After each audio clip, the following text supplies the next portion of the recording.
السلام عليكم ورحمة الله وبركاته.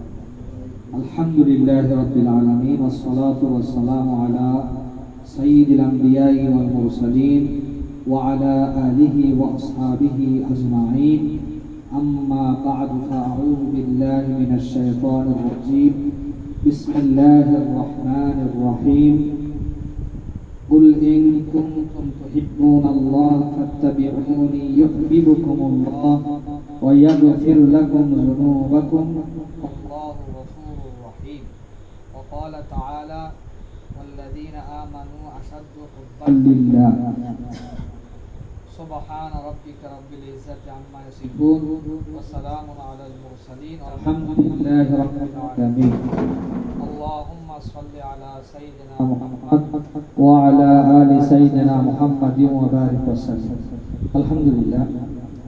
সমস্ত তারিফ আল্লাহ সুবহানাহু ওয়া তাআলার আলিশান দরবারে, যিনি আমাদেরকে দয়া করে ভালোবেসে সুস্থ রেখে দুনিয়ার সমস্ত কাজকর্ম থেকে মুক্ত করে দ্বীনি পরিবেশে উলামায়ে কিরামের সহবতে ইসলাহি মজলিসে হাজির হওয়ার সুযোগ দান করেছেন।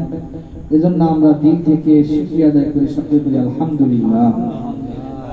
দরুদ ও সালাম বর্ষিত হোক আমাদের প্রিয় নবী মুহাম্মদুর রাসূলুল্লাহ সাল্লাল্লাহু আলাইহি ওয়াসাল্লাম। আল্লাহ সুবহানাহু ওয়া তাআলার সাথে সম্পর্ক করা, আল্লাহর মহব্বত লাভ করা দুইটা পদ্ধতি।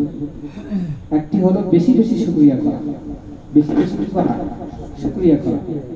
আল্লাহ পাক আমাকে মানুষ বানিয়েছেন, এজন্য বলা আলহামদুলিল্লাহ। আল্লাহ পাক আমাকে সুস্থ রেখেছেন, এজন্য বলা আলহামদুলিল্লাহ। আমাকে 3 বেলা খাবার খাওয়াচ্ছেন, আলহামদুলিল্লাহ। ইজ্জতের সাথে জিন্দেগি দান করছেন, সম্মানের সাথে পৃথিবীতে থাকার তৌফিক দান করতেছেন, এজন্য বলা আলহামদুলিল্লাহ। তাহলে বোঝা গেল একটা শুকরিয়া আদায় করা।